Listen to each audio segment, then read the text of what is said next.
What's good with y'all, man? It's your boy Doonk. Doonk has joined the chat, and today, man, as y'all can tell by the title, I got another reaction video.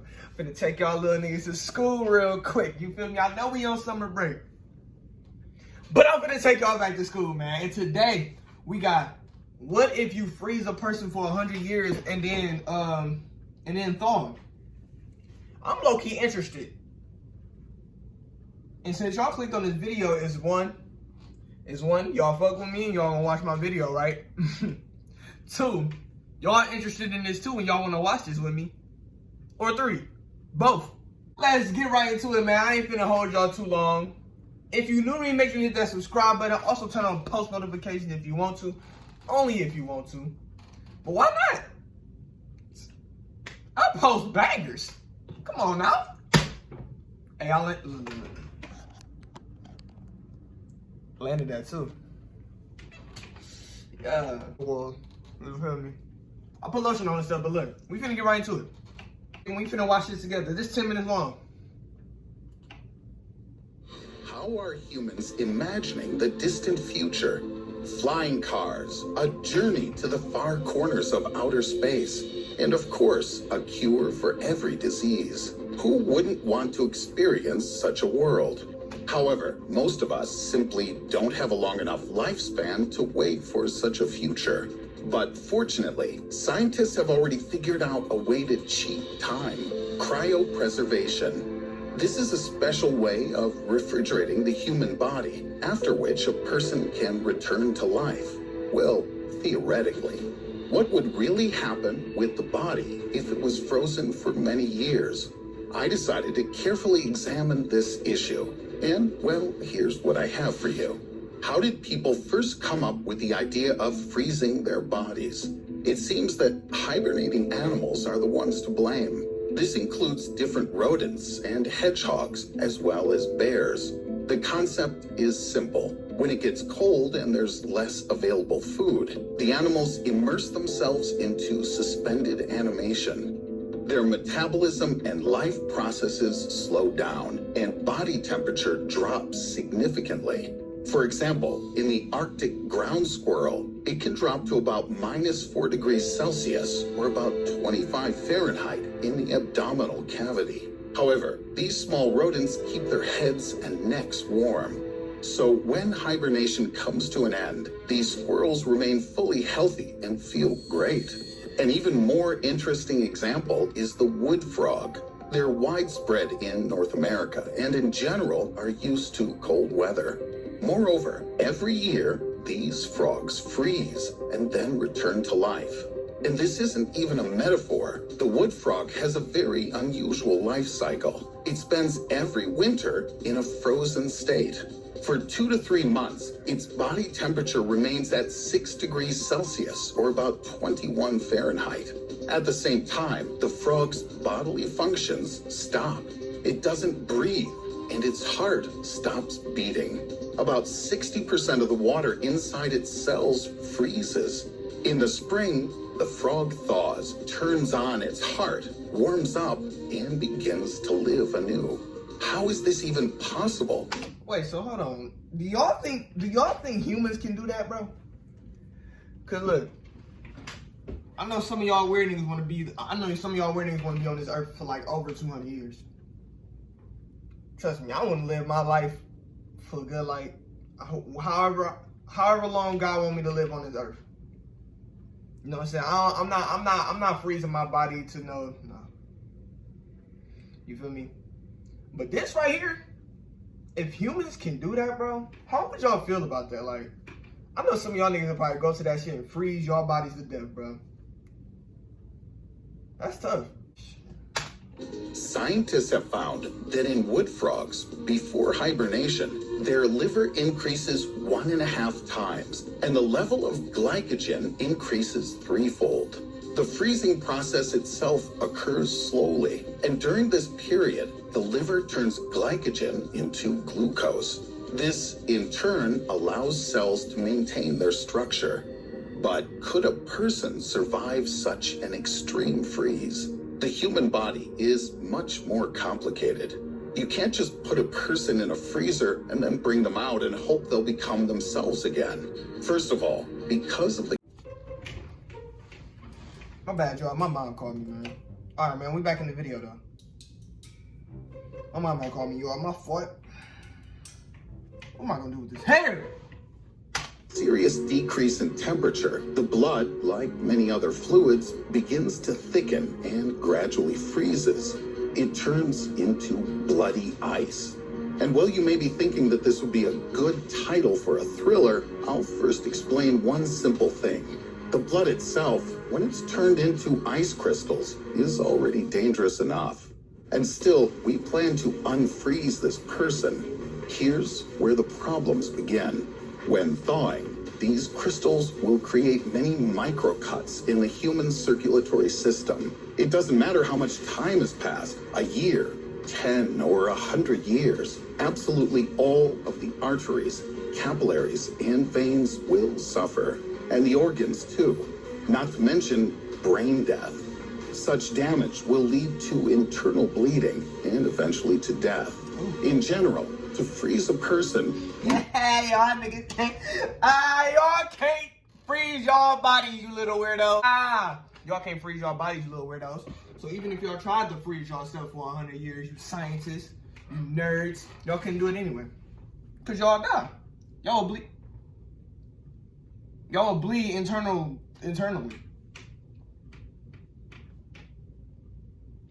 Need to come up with something more advanced than an ordinary freezer. Anything that would allow you to painlessly circumvent the laws of nature. As such, people invented cryonics. This is a low-temperature freezing, which is aimed at preserving cells, tissues, organs, other biological objects, and the whole body. Animals can also be frozen. The main thing is to restore bodily functions after thawing. As a rule, cryopreservation is carried out at very low temperatures, about -80 degrees Celsius or about -112 Fahrenheit, using dry ice. Or at -196 Celsius, that's -321 Fahrenheit, using liquid nitrogen. But why so much, or rather, why so low? In cryopreservation, any chemical activity that could harm biological material is stopped. Thanks to this, living objects can be preserved for as long as we want. Sounds good, right? First, scientists tried this on hamsters, then on individual cells of the human body, and all sorts of important fluids.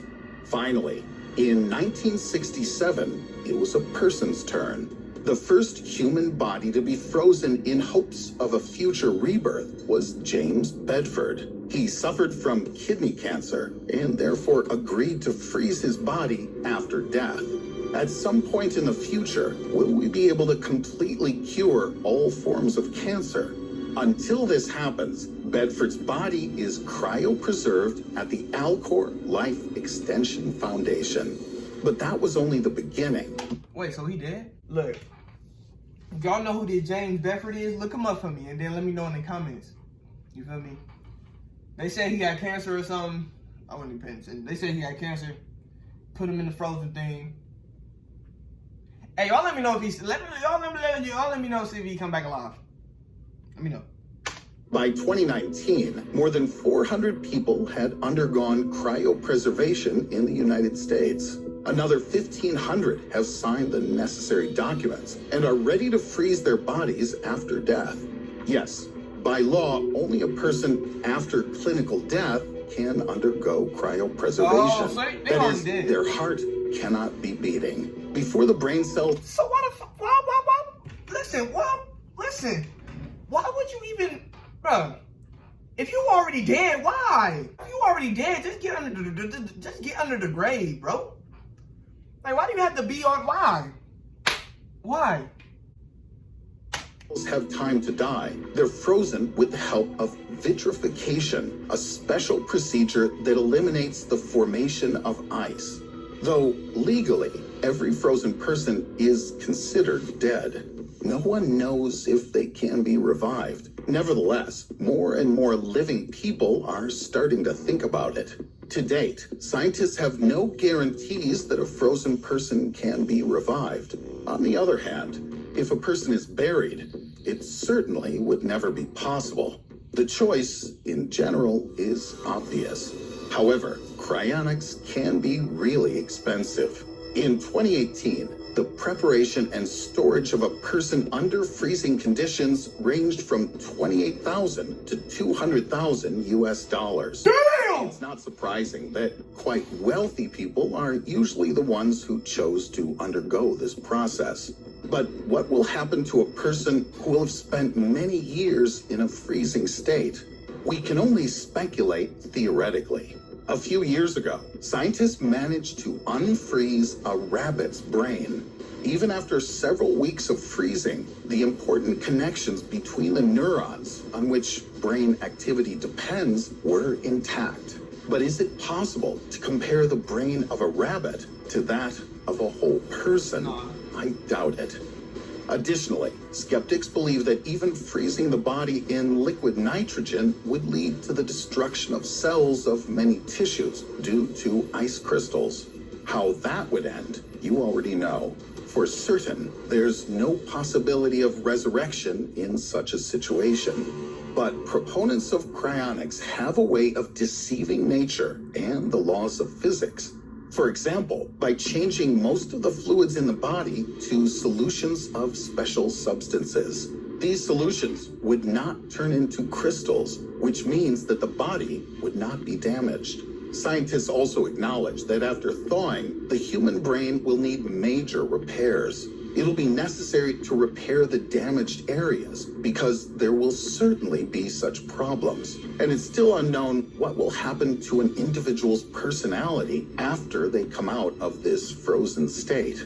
Will they remain themselves? Will they be completely sane? Okay, let's set the medical side of the issue aside for a moment and imagine that defrosting goes perfectly. A human who once lived hundreds of years ago will then wake up in a whole new world. Right. It's unlikely that they will simply open their eyes and everything will be fine from the start.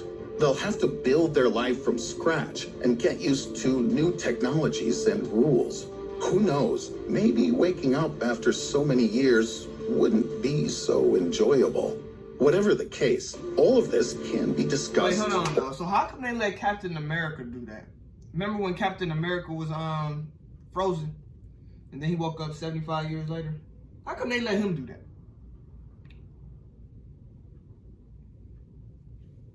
I just want to know, man. I just want to know. Let me know down below. I just want to know. How come they let Captain America do that, but us as humans, we can't do that? Ain't he a human too? Only in theory. So far, humanity isn't very close to resurrecting the dead. But let's just give it some time. I don't think it'll be long. If you like this video, give it a thumbs up.